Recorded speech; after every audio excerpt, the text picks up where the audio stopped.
I'm Myra, 32 years old, and last week my mother stood up at my sister's rehearsal dinner and told 80 guests I wasn't her real daughter.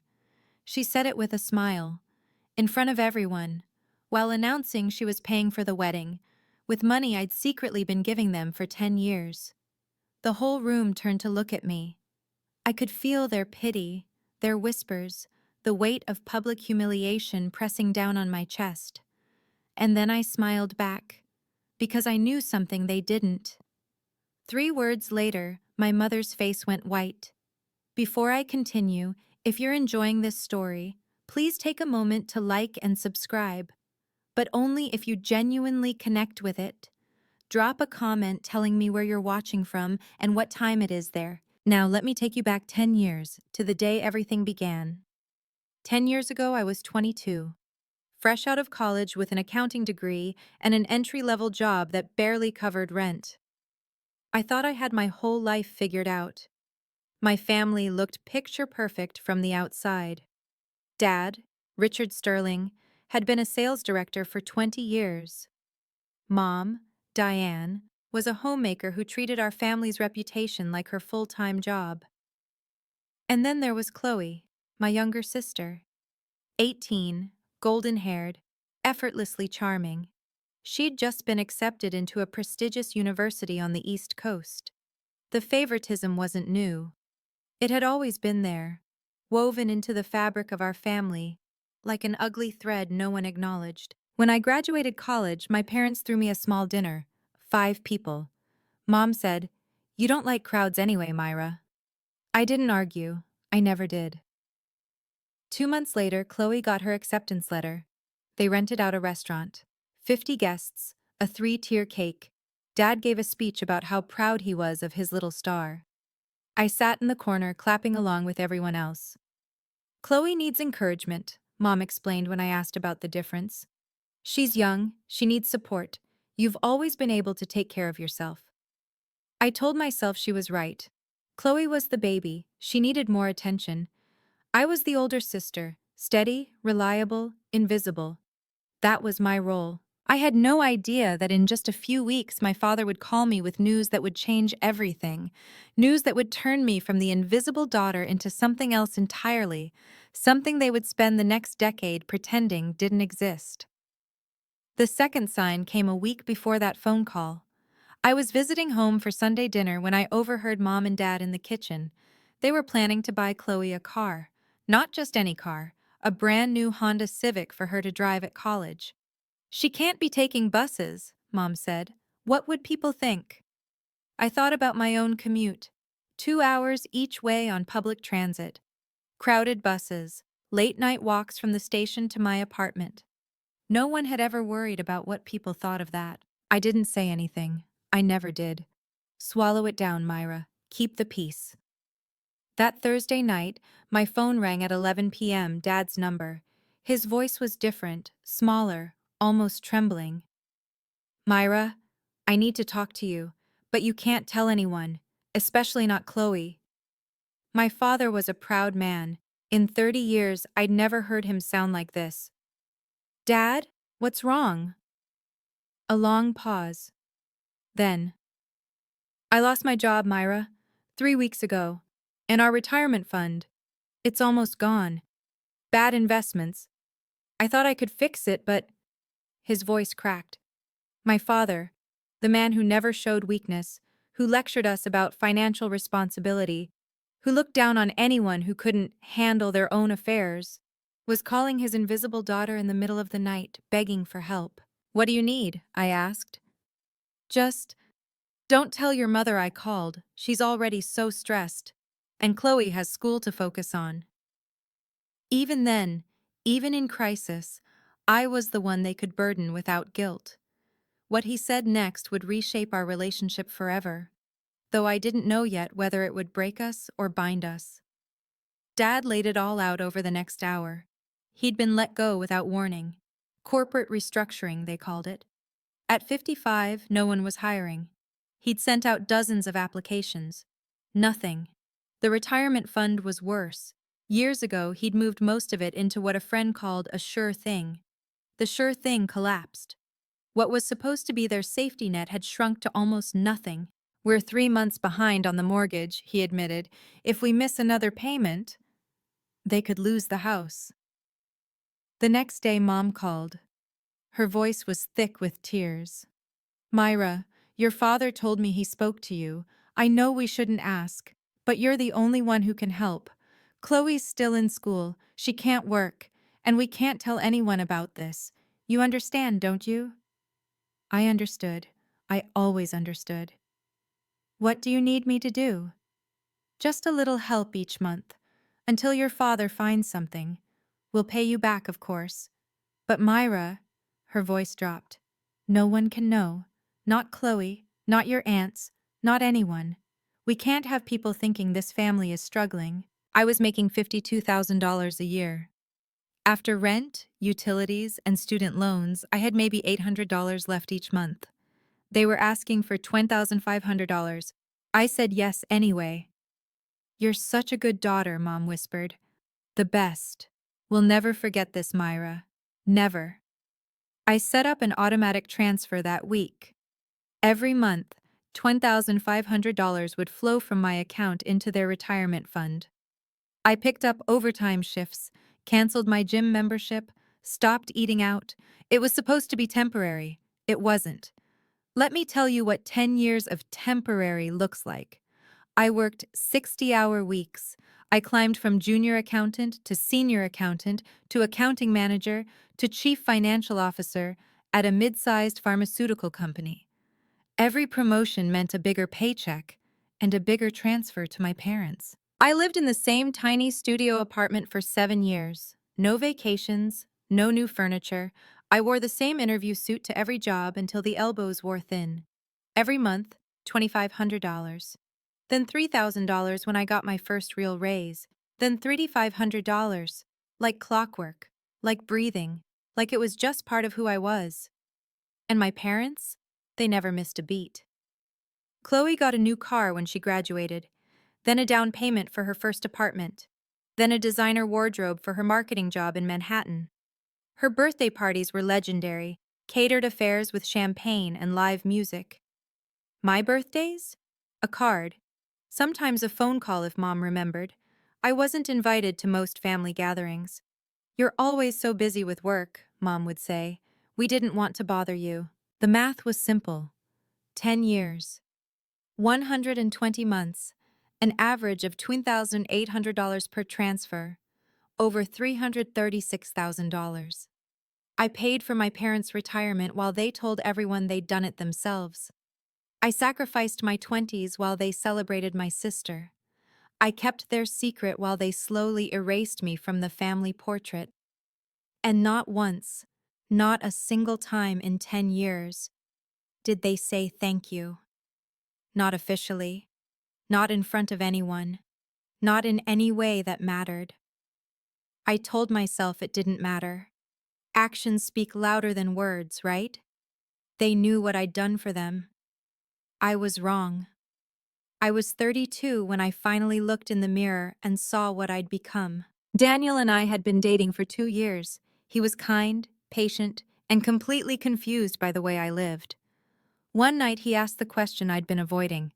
"Myra, have you ever thought about buying a place? For us?" I stared at my bank account. After 10 years of six-figure salaries, I had less than $15,000 in savings. No house, no investments, no retirement fund of my own. Everything had gone to them. I'm not sure I can," I admitted. Daniel's face fell. Not with anger, with concern. "Myra, I love you, but sometimes I don't know who you're living for. It's not yourself." He was right, and I hated that he was right. The final blow came 2 weeks later. Mom called, breathless with excitement. "Chloe's engaged. To Brad. You remember, the lawyer? We're going to throw her the most beautiful wedding. Your father and I will pay for everything." Pay for everything. My stomach dropped. "What's the budget?" I asked, keeping my voice steady. "Oh, somewhere around 80,000. Maybe more. She deserves a fairy tale, don't you think?" $80,000. 3 years of my transfers, money I'd sacrificed vacations and relationships and my own future to provide, and they were going to spend it on a wedding while telling everyone they'd paid for it themselves. I didn't sleep that night, or the next. Something had to change. I just didn't know yet how much. Chloe's engagement was everything my parents had dreamed of. Brad Harrison came from old money, the kind that didn't need to brag because everyone already knew. His family owned half the commercial real estate in Hartford. He was handsome, polished, and looked at Chloe like she'd hung the moon. I wanted to be happy for her. Part of me was, but mostly I felt hollow. Mom called every day with wedding updates. The venue would be Riverside Country Club, the most exclusive in Connecticut. 300 guests, a designer dress, imported flowers, a 12-piece orchestra. We're sparing no expense, she gushed. Chloe deserves perfection. I finally asked the question burning in my throat. Mom, where's the money coming from? Silence.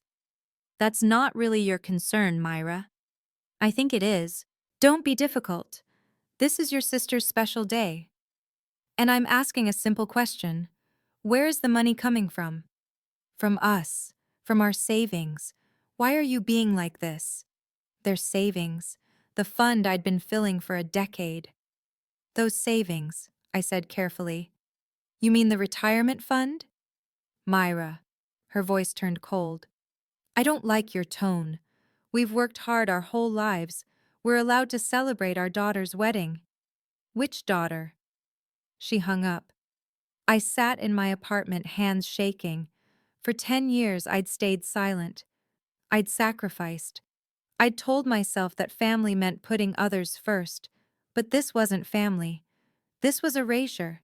I needed answers, real ones, and I knew exactly who to call. I drove to my parents' house that Saturday. Dad was in his study, the room that used to be off limits when I was a child. Now it just looked tired. Faded books, dusty golf trophies, a man trying to hold on to a version of himself that no longer existed. Myra, he barely looked up. Your mother said you called. I want to talk about the wedding budget. There's nothing to discuss. There's $336,000 to discuss, Dad. That got his attention.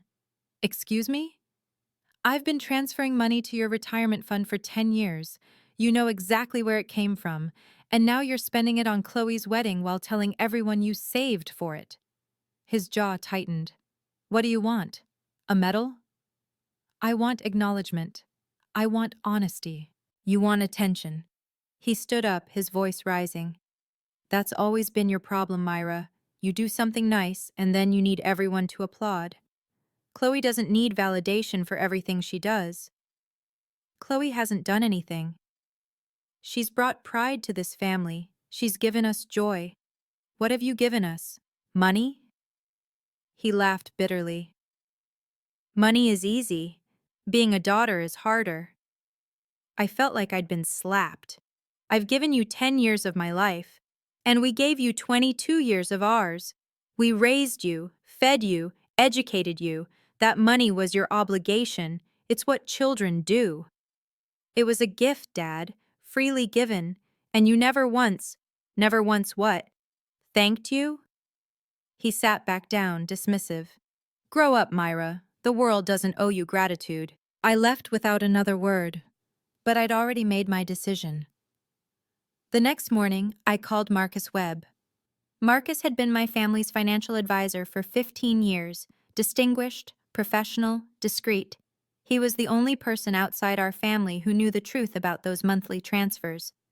Myra. His voice was warm but cautious. I was wondering when you'd call. You know why I'm calling. A pause. I can guess. I need to know the current state of my parents' retirement fund and whether they've made any large withdrawals recently.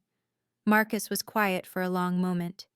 Technically, I shouldn't disclose this without their permission. Marcus, I've been the primary contributor to that fund for a decade. I think I've earned some transparency. He sighed. You're right. And honestly, Myra, I've been uncomfortable with this situation for years. He pulled up the records. Current balance is approximately $280,000, almost entirely from your contributions over the past 10 years. My stomach tightened. And the withdrawals? Another pause. $60,000, 3 weeks ago. For the wedding? I'm not officially allowed to confirm that, but yes. I closed my eyes.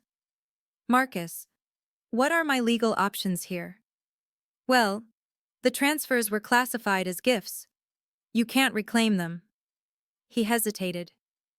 But you can stop contributing at any time.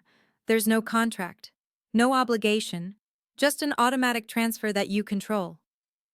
Would you be able to verify my contributions if someone asked? I have complete records, dates, amounts, everything, but Myra, why? Because I might need a witness. Silence. Myra, you should know. Your parents invited me to the rehearsal dinner. As a family friend. The pieces clicked into place. Thank you, Marcus. I'll see you there. The phone rang 3 days before the rehearsal dinner. Myra, it's Aunt Patricia. Aunt Patricia was Mom's older sister. The one person in our family who'd never quite bought the official narrative. At 70, she had the kind of quiet wisdom that came from watching decades of family drama unfold. I heard about the wedding, she said. Your mother won't stop talking about it. The venue, the flowers, the dress, how they're paying for everything. I said nothing. Myra, honey, can I ask you something? Go ahead.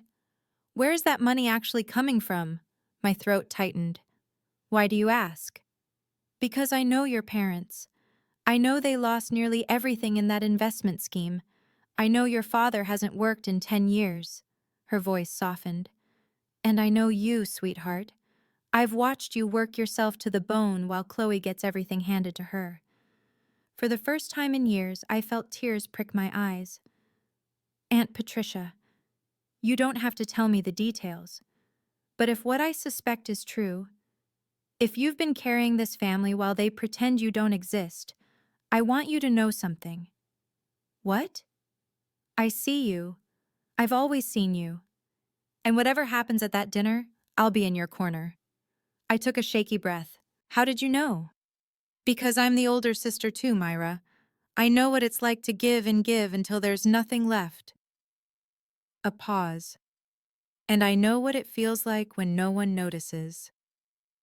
We talked for another hour. By the end, I had something I hadn't had in years. An ally. That night, I sat at my computer and opened a folder I hadn't touched in years. Bank confirmations. 120 of them. Every single month for 10 years. Transfer confirmed. $2,500 to Sterling Family Trust. Transfer confirmed. $3,000 to Sterling Family Trust. Transfer confirmed. $3,500 to Sterling Family Trust. Each email was a timestamp, a receipt, proof. I forwarded them all to Marcus Webb. Then I backed them up to 3 different cloud services. Then I printed the first and last pages. Daniel found me at 2 a.m., surrounded by papers. What are you doing? Preparing. He sat down beside me, scanning the documents.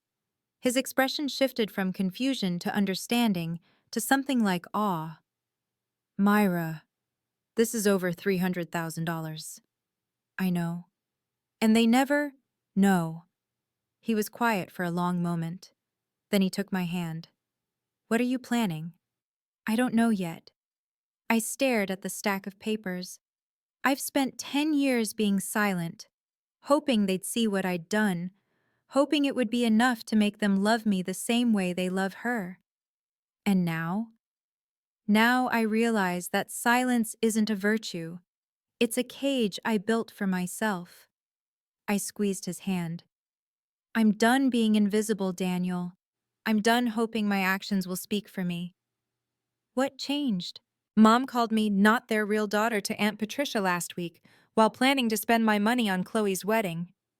Daniel's jaw tightened. I'm going to that rehearsal dinner, I said, and I'm not going to make a scene. But if they try to erase me in public... I looked at the stack of emails. I'm going to tell the truth. Now, I want to pause here for a moment. If you're wondering what I did next, trust me, I wasn't sure either at the time. But before we continue, I'm curious.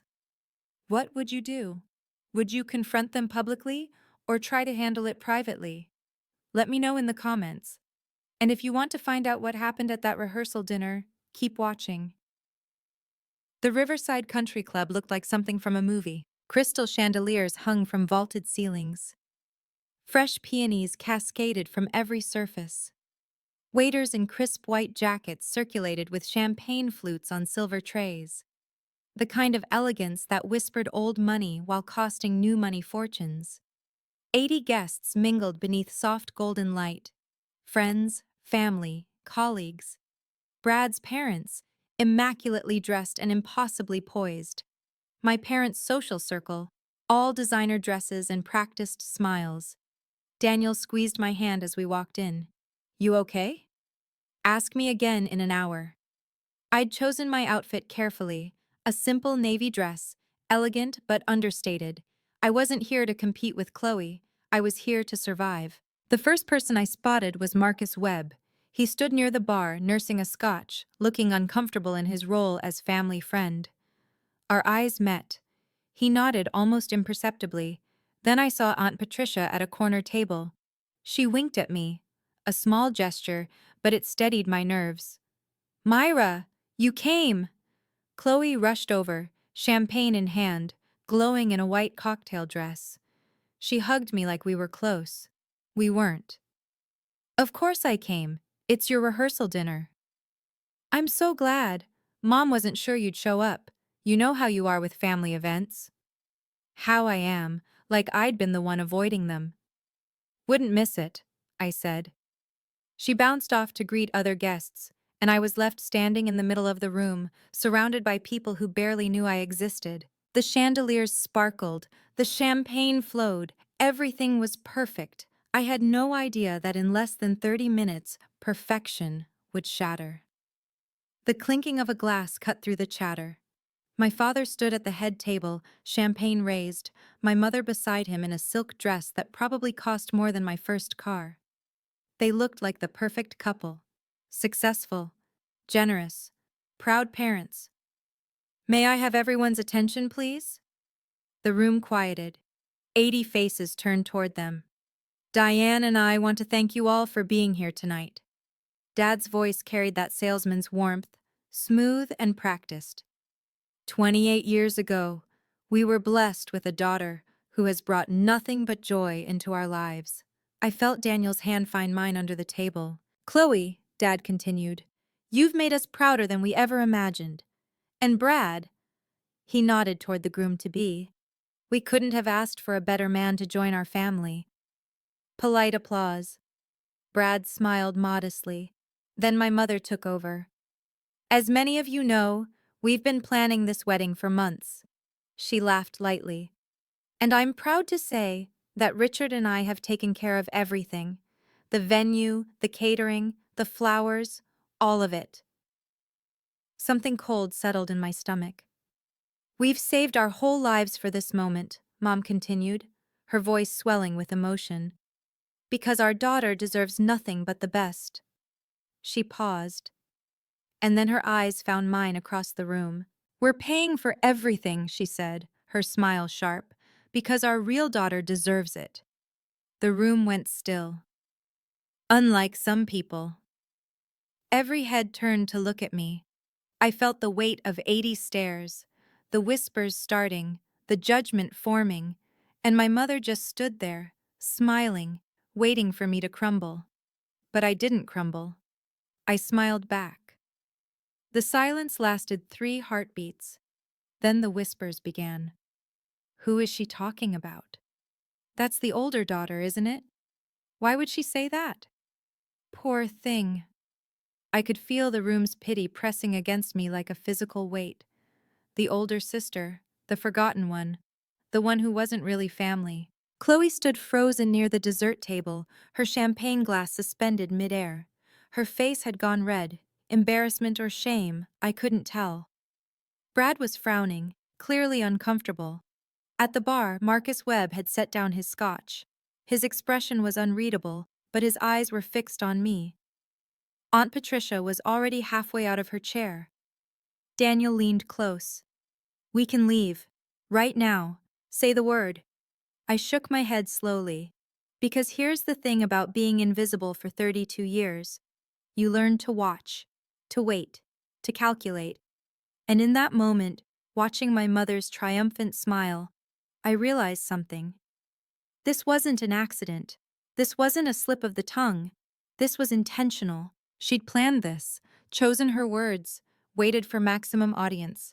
She wanted to humiliate me in front of everyone, to cement the narrative that I was the outsider, the disappointment, the daughter who didn't count.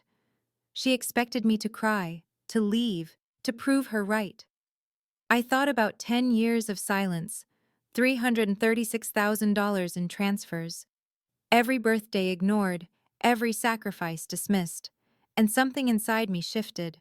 Not anger, something quieter, cleaner, clarity. I picked up my champagne glass and rose to my feet. The whispers stopped. My mother's smile flickered. "Actually," I said, my voice steady, "I'd like to add something to that toast." Every eye in the room was on me now. I could feel my heartbeat in my throat, but my hands were steady. 10 years of swallowing my words had taught me one thing. When you finally speak, make it count.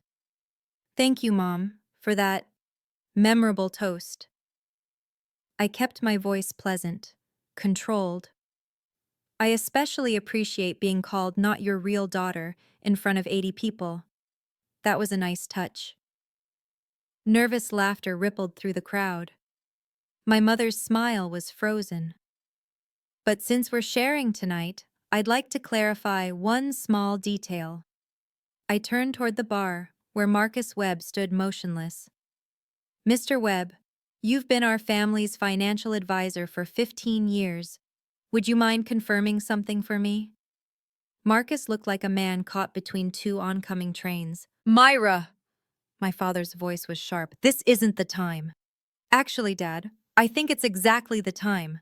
I didn't raise my voice. I didn't need to. "Mom just told everyone that you saved your whole lives to pay for this wedding. I just want to make sure we're all on the same page about what savings means." The room had gone completely silent. You could hear the ice settling in glasses. "Mr. Webb," I continued, "in the past 10 years, who has been the primary contributor to my parents' retirement fund?" Marcus glanced at my father, then my mother, then back at me. "Myra, I'm not sure I should—" "You have the records. You've had them for a decade." I kept my voice gentle. "I'm not asking you to violate confidentiality. I'm asking you to tell the truth." The silence stretched. Then Marcus Webb straightened his shoulders. "I think," he said quietly, "everyone deserves to know the truth." Marcus Webb cleared his throat. "According to my records," he began, his voice carrying clearly through the silent room, "over the past 10 years, Myra Sterling has transferred approximately $336,000 into her parents' retirement fund." A gasp rippled through the crowd. "That fund," Marcus continued, "which currently holds around $280,000 after recent withdrawals, consists almost entirely of Myra's contributions, monthly transfers, every single month for 10 years. I watched the room process this information, eyes widening, heads turning, the math clicking into place. My mother's face had gone pale. That's private family business. You made it public, Mom." My voice was calm. "You called me not your real daughter in front of everyone here. You said you were paying for everything. I'm simply clarifying where that money actually came from." "This is outrageous," my father sputtered. "Marcus, you had no right." "He had every right," I interrupted, "and so do I." From the corner of my eye, I saw Aunt Patricia stand up. "Diane," her voice cut through the tension like a knife. "Is this true? Has Myra been supporting you for 10 years while you treated her like a stranger?" My mother's mouth opened and closed. Brad pulled Chloe aside, whispering urgently. Chloe looked shell-shocked, tears forming in her eyes. The whispers had become a low roar. I heard fragments. Over 300,000. 10 years? And they never. I can't believe. My father tried to regain control. This is a misunderstanding. We'll discuss this privately as a family. No. I shook my head. We've had 10 years of private. 10 years of secrets. 10 years of me staying quiet while you erased me. I raised my champagne glass. Now it's time for something different. The room was utterly still. I looked at my parents, really looked at them. My father, red-faced and furious. My mother, pale and trembling. For 32 years, I had desperately wanted them to see me, to love me the way they loved Chloe, to acknowledge that I mattered. Now, standing in this beautiful room surrounded by witnesses, I realized something. Their approval was never coming, and I didn't need it anymore. Mom, you asked who your real daughter is. I kept my voice steady. Let me answer that. She gripped my father's arm. Your real daughter is the one who worked 60-hour weeks while you told everyone she was too busy for family. I took a breath. Your real daughter is the one who gave up buying a home so you wouldn't lose yours. The words came easier now. 10 years of silence, finally breaking. Your real daughter is the one who kept your secret for a decade because you asked her to, who never told Chloe, who never told anyone, who sacrificed her 20s, her savings, her future, for you. My mother had started crying, but I wasn't finished. But here's the thing about real daughters, Mom. They deserve to be treated like family, and I haven't been. I raised my glass higher, so I have 3 words for you. The room held its breath. I looked directly into my mother's eyes. I'm stopping payments. My mother's face went white. Effective immediately. I've already notified Marcus. The automatic transfers end today. I set down my glass. You want to pay for everything? Now you'll actually have to. Dead silence. Then my father's champagne glass slipped from his fingers and shattered on the floor. The sound of breaking glass seemed to snap everyone back to reality. You can't do this. My father's voice was hoarse. We have an agreement. We have nothing in writing, Dad. No contract, no legal obligation. I kept my tone professional, like I was discussing quarterly reports. I gave you gifts, generous gifts, and I have every legal right to stop giving them. Myra, please. My mother reached toward me, tears streaming. You'll destroy this family. Is that what you want? I'm not destroying anything. I'm just refusing to be destroyed anymore. Marcus Webb quietly gathered his jacket, clearly relieved to have the truth finally out. He caught my eye and nodded once. Validation, confirmation. Brad had pulled Chloe to the edge of the room. They were in intense conversation, his hand on her shoulder, her face crumpled with confusion and something else. Was it guilt? The other guests didn't know where to look. Some stared at my parents with new eyes. Others whispered behind hands. A few were already reaching for their phones. This is insane, my father tried again. You're making yourself look ridiculous. Richard, Aunt Patricia's voice cut through his bluster. Stop. You've said enough. She walked over and stood beside me. For 10 years, I watched my niece fade into the background while you celebrated Chloe. For 10 years, I suspected something wasn't right. She looked at my mother, her own sister, with something like pity. I never imagined it was this. My mother sobbed harder. I touched Aunt Patricia's arm gratefully. Then I turned back to my parents. I don't want you to suffer, I said quietly. But I'm done suffering for you. Daniel stood up and took my hand. It was time to go. I picked up my clutch and looked at Chloe one last time. She was still crying, Brad's arm around her. I walked over, and she flinched like I might hit her. Chloe. Myra, I didn't know. I swear I didn't. I believe you. And I did. Chloe had been raised in a bubble of favoritism so complete that she'd never questioned where it came from. I don't blame you for any of this, Her lip trembled. But the wedding will still happen. Brad loves you. That's real. I took her hand briefly. But it won't happen on my money, and I hope someday you understand why that matters. I turned to go. Daniel was waiting by the door, jacket over his arm. Myra! My mother's voice, shrill and desperate. You're walking away from this family! I paused at the threshold. No, Mom. I'm walking toward a family that actually exists.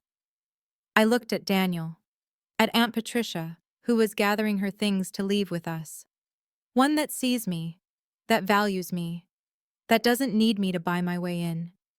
I stepped into the night. The air was cool and clean. Behind me, I could hear my father's voice rising, my mother's sobs, the chaos of a party that had become something else entirely. Daniel wrapped his arm around me. You did the right thing.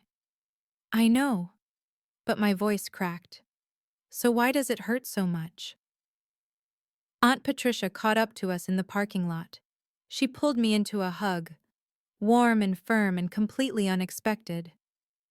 Because love doesn't stop just because you set a boundary, she whispered, but neither should self-respect. I let myself cry then, finally, after 10 years. My phone exploded the next morning, 15 missed calls from my father, 23 texts from my mother, ranging from tearful apologies to furious accusations, voicemails I couldn't bring myself to play. Daniel made me pancakes while I stared at the screen. The first text from Mom.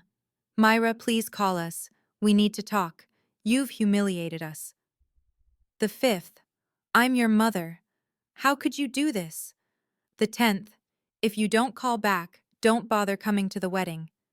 The 15th. I always knew you were jealous of Chloe. I turned off my phone. Mid-morning, a different name appeared on Daniel's screen. Chloe. Should I answer? He asked. I nodded. He put it on speaker. Myra, it's Chloe. Her voice was thick with tears.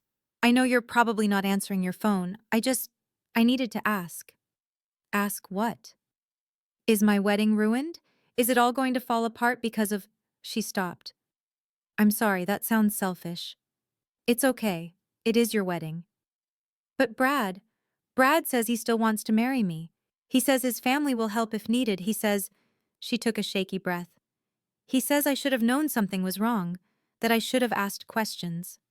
I closed my eyes. Chloe, your wedding isn't ruined. Brad loves you. But yes, things are going to change. Mom and Dad won't be able to pay for everything they promised. Silence. Myra, do you hate me? The question hung in the air. No, I said finally. I don't hate you. I'm just done pretending that everything was fair. An email notification pinged on my laptop. From Marcus Webb. Transfer terminated as requested. Confirmation attached. It was really over. The fallout spread faster than I expected. Within a week, the story had circulated through my parents' entire social circle. 80 guests had witnessed the confrontation. 80 people went home and told their spouses, their friends, their book clubs and golf buddies. Aunt Patricia called me with updates. Your father got cornered at the country club yesterday, she said. Frank Miller, his old golf partner, asked him point blank, You let your daughter support you for 10 years and still treated her like that? I didn't feel triumph, just exhaustion. What did he say? Tried to explain it away. Said you were exaggerating. Said families help each other. She paused. Frank didn't buy it. Neither did anyone else. My mother, apparently, had become the subject of whispers at her women's club. The same women she'd spent years impressing with stories of her successful family were now looking at her differently. Did you hear about the Sterling situation? I always thought something was off. Poor Myra, all those years. 2 weeks before the wedding, my parents made their announcement. The reception was being scaled down. 300 guests became 100. The 12-piece orchestra became a DJ. The imported flowers became local arrangements. Brad's family quietly covered the difference. Chloe called me after. Mom told everyone it's because of unexpected changes. Her voice was small. Brad's parents know the truth. They were not impressed. I'm sorry, Chloe. Don't be. She hesitated. Brad said something to me last night. He said, if your sister could do all that for your parents with no recognition, imagine how loyal she'd be to people who actually appreciated her. A lump formed in my throat. He sounds like a good man. He is. And Myra? I'm starting to understand. 3 months later, I opened a savings account. It sounds small, but it wasn't. For the first time in a decade, money I earned stayed with me. No automatic transfers, no silent sacrifices, just mine. Daniel and I started looking at apartments together, real ones, with room for a future. Every listing we toured felt like a door opening. At work, the stress that had lived in my shoulders for years began to ease. I got a promotion, CFO now, officially, and actually celebrated it. Dinner at a nice restaurant, champagne. Daniel across the table, telling me he was proud. I started therapy. That was harder than I expected. Unpacking 32 years of feeling invisible doesn't happen in one session, or 10. But slowly, I began to understand patterns I'd never seen before. You developed what's called a fawn response, my therapist explained. When you sensed potential rejection, you tried to prevent it by being useful, by being needed. And that's why I gave them everything. You weren't buying their love, Myra. You were trying to earn your place in the family. But here's the thing. She leaned forward. Your place shouldn't require payment. I thought about that a lot in the weeks that followed. Aunt Patricia became my closest family connection. Weekly phone calls, monthly brunches. She told me stories about my mother as a young woman, not to excuse her, but to help me understand. Diane was always terrified of how things looked, Patricia said. Our parents were the same way. She learned that appearance was everything. And when reality didn't match the image, she shrugged sadly. She just denied reality. It didn't make it okay. But it helped me stop asking myself what I'd done wrong. The answer was nothing. I'd done nothing wrong. We're almost at the end now, but I want to ask you something. Have you ever had to set a boundary with someone you love? Was it with family, a friend, someone you trusted? I'd really love to hear your story. Drop it in the comments. I read every single one. And if you're going through something similar right now, I hope my story gives you a little bit of courage. Let's finish this together. Chloe's wedding was smaller than planned, but it was beautiful. I went. Not for my parents, I barely spoke to them, but for Chloe. Because she was my sister, and because she was finally starting to see me. The ceremony was held in a garden behind Brad's family's estate. White chairs on green grass. A simple arch covered in local flowers, intimate, real. I sat in the back with Daniel, wearing a dress I'd bought for myself for the first time in years. Aunt Patricia was 2 rows ahead, shooting me encouraging smiles. When Chloe walked down the aisle, she looked radiant. And when her eyes found mine, she paused, just for a second, and mouthed 2 words, "Thank you." I nodded. At the reception, my parents kept their distance. We exchanged polite words, nothing more. My mother looked older than she had 3 months ago. My father seemed diminished somehow, smaller in his expensive suit. Before I left, my mother approached me. "Myra," her voice was strained, Do you still love us?" I considered the question. "Yes," I said finally. "I do." Hope flickered in her eyes. "But I love myself more now, and that means I can't keep being the person who gives everything while getting nothing back." "We could change? Maybe." I touched her arm gently. "But that's not my responsibility anymore. You have to want to change. Not because I stopped paying, but because you realize what you did was wrong." She didn't have an answer to that. I found Chloe before leaving and handed her an envelope. "It's not money," I said. "It's a letter. Read it when you're ready." She hugged me, really hugged me, for the first time since we were children. It felt like a beginning. 6 months later, Daniel and I moved into our first apartment together. It wasn't huge. 2 bedrooms, a small balcony, a kitchen where we kept bumping into each other. But it was ours. Paid for with my money. Money I'd earned and kept. The first night, we sat on the balcony with takeout and cheap wine, looking at the city lights. Regrets? Daniel asked. I thought about it. Only that I waited so long. My relationship with my parents became what it needed to be, distant but not hostile. I called on holidays, visited occasionally, but the easy access was gone, and so was the expectation that I would fix everything. They had to adjust, sell the big house, move into a smaller condo, learn to live within their means. My mother complained about it to anyone who would listen, but fewer people were listening these days. Chloe and I grew closer. She read my letter and cried for an hour. Then she called me and we talked, really talked, for the first time in our lives. I was so blind, she said. I'm so sorry. You didn't know. I should have asked. I should have seen. Maybe. But we can't change the past. We can only choose what comes next. I look in the mirror these days and finally recognize the person staring back. Not invisible. Not the forgotten daughter.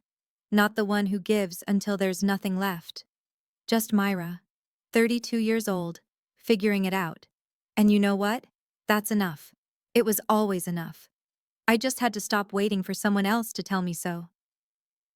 After everything settled, I spent a lot of time thinking about why. Why did my parents treat me that way?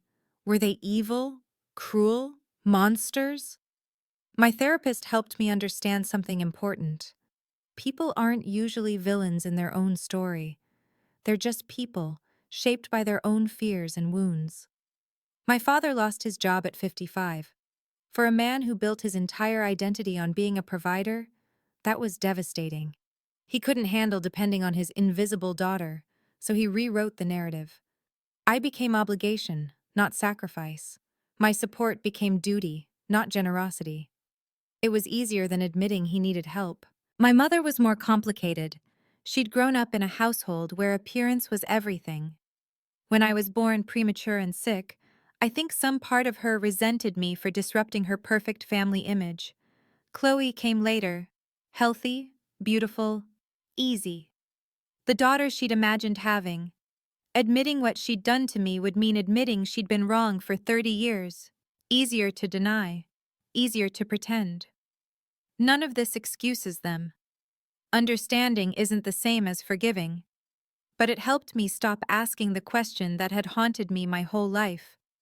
What did I do wrong? The answer, I finally realized, was nothing.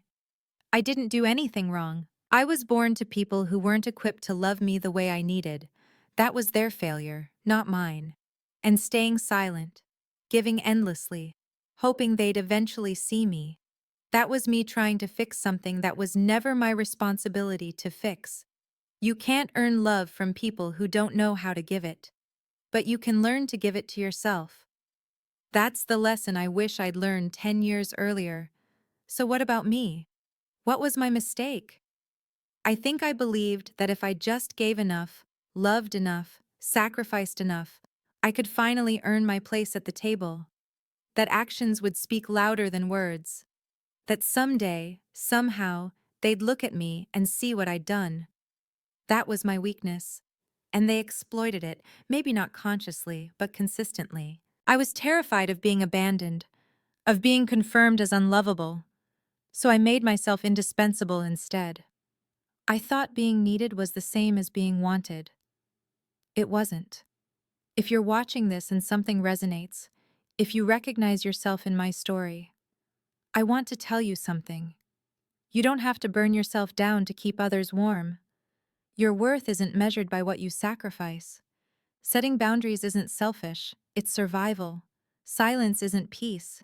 Sometimes it's just a cage you build around yourself, waiting for someone else to unlock the door. Here's the truth. They're not going to unlock it. You have to do it yourself. And it will hurt. Walking away from people you love, even when they're hurting you, that hurts.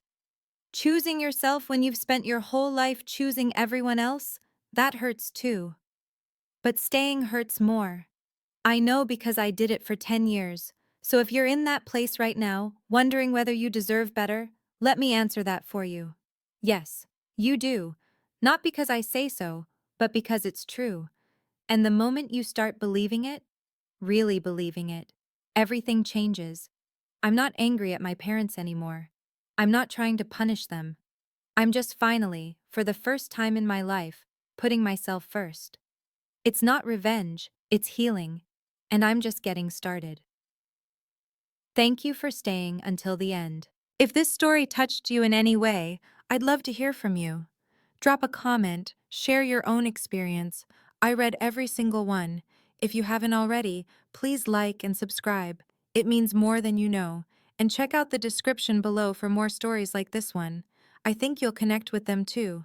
Until next time, take care of yourself. You deserve it.